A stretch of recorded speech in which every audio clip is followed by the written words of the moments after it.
అండి పెద్దాయన గారు ఇప్పుడు అటు చూస్తే చేగొండి హరిరామ వెంకట జోగయ్య గారు ఒక లెటర్ అయితే లేఖ రాశారు పవన్ కళ్యాణ్కి. సామాజిక న్యాయం పాటిస్తున్నారా లేదా? ఒక ఎల్లో మీడియా వచ్చేసి 30 సీట్లు అంటుంది మీకు, ఒక ఎల్లో పత్రిక వచ్చేసి 27 సీట్లు అంటుంది. అసలు ఏంటి దీని మీద మీ వైఖరి అని చెప్పేసి అంటే ఇంతవరకు పవన్ కళ్యాణ్ స్పందించలేదు. మీరు ఏమంటారు? వాడు స్పందించే దానికి అసలు వాళ్ళది మనకి అనవసరం. వాళ్ళ వ్యవహారం ఏంటంటే వాడు 16 మంది చేయని కాక వాడు ఏదేదో వాళ్ళకి పొత్తులు లేక వాళ్ళకి మాట నిలకడలేక ఇది అసలు వాళ్ళ గురించి మనం ఊహించాల్సిన అవసరం లేదు.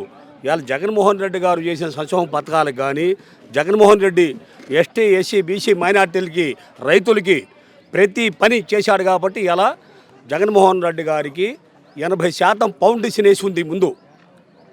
ముందు ఆయనకు ఒక ఫౌండేషన్ ఉంది. వాడికి ఫౌండేషన్ వాడు నేల మీద కట్టే ఇళ్ళు అవి కూలుతాయో ఉంటాయో కూడా తెలియదు, జనాన్ని నమ్మకం లేదు. ఇప్పుడు ఒక మాట, మరి ఇప్పుడు అసలు తెలుగుదేశం జనసేన పొత్తు నిలబడిద్ది అంటారు. అటు చూస్తే ఆల్రెడీ చిరంజీవి బీజేపీతో ఉంటున్నట్టు ఊహాగానాలు వస్తున్నాయి. రేపు చిరంజీవి పవన్ కళ్యాణ్ బీజేపీ కలవబోతున్నారని కూడా ఊహాగానాలు అయితే వస్తున్నాయి. పొత్తుండిద్ది అంటారా? వాళ్ళ పొత్తు ఎట్లుంటుందంటే, ఎవరు వెనకట రైతు చేలు జనం పని చేస్తుంటే అన్నం వండుకొని బండిలో పెట్టుకుని దున్నపోతుని ఎద్దుని బండి కట్టే ఆట. నీళ్లు కొద్ది లెక్క బొంగలు నీళ్లు రాగానే దున్నపోతేమో నీళ్ళలో లాకెళ్తుంది. హో హో అని చెప్పి ఆపుకొని మళ్ళీ కొద్ది లెక్క బొంగలు నీడ వచ్చిందంట.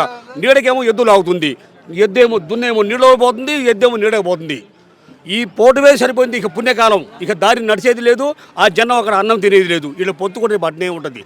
దున్నపోతుకి ఎద్దుకు బండి కట్టినట్టే ఉంటుంది కానీ సాపిగా సాగిపోయేది ఏం కాదు ఈ పొత్తు. ఎవరు ఏం చెప్పినా, షర్మిల గారు కానీ ఈ పవన్ కళ్యాణ్ గారు కానీ చంద్రబాబు గారు కానీ ఏం చెప్పినా జగన్మోహన్ రెడ్డి ఈ ట్రిప్కి ఎవరు ఏం చేయలేరు.